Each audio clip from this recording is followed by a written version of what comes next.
Okello Christopher Onyum awadde Munange kkooti ensonga 3 nga awakanya Munange okuwanikibwa ku kalabba bye ngenda okubeera nga nkutuusaako. Kakasa nti osubscribinga kw'ossa ate n'okulayikinga vidiyo kasita obeera nga tonnaba.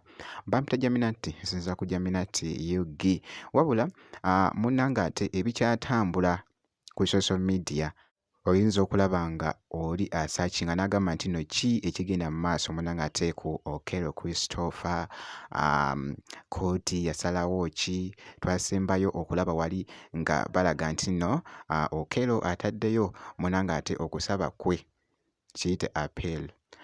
Appeal eyo eba etegeeza nti nno nga weewozaako ku kibonerezo ekyo ekiba kikuweereddwa eri kkooti. Good morning, Mr. Okello. Good morning, Mr. Okello. Good morning, my lord.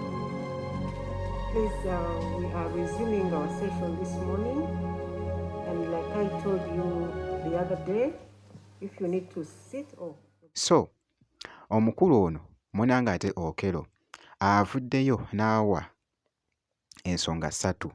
Ensonga esooka agamba nti nno omulamuzi Alice Komuhangi yalemwa okwekenneenya Munange obujulizi bw'Okello oba okategeera. Ensonga Munange ey'okusatu nti yalemwa okulowooza ku mbeera y'omutwe gwe yalimu ng'agamba nti nno Okello agamba nti omutwe gwe gwaliko Munange obuzibu. Jjukira nti nno abaana abattibwa wali Munange ku ssomero baali abaana 4: asooka, owookubiri, owookusatu, owookuna.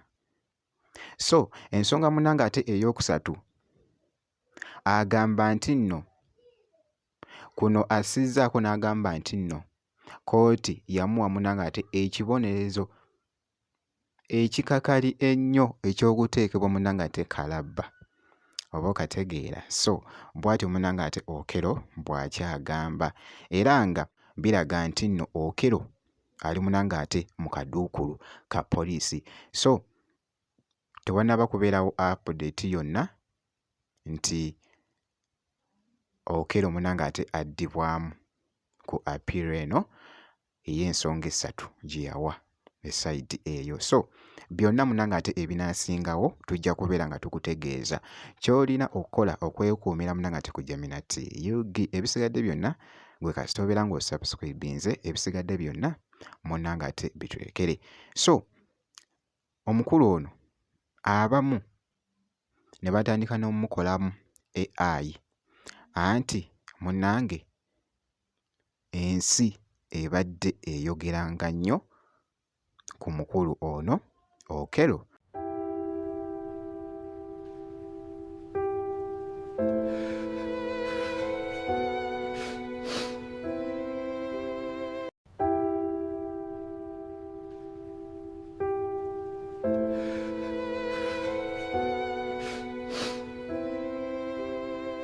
Christopher Munange ku kigambibwa mu kutta abaana ab'essomero amabujje wali Munange eggaba. So tujja kubeera nga tukomawo ne update endala kasita obeera ng'osubscribinze.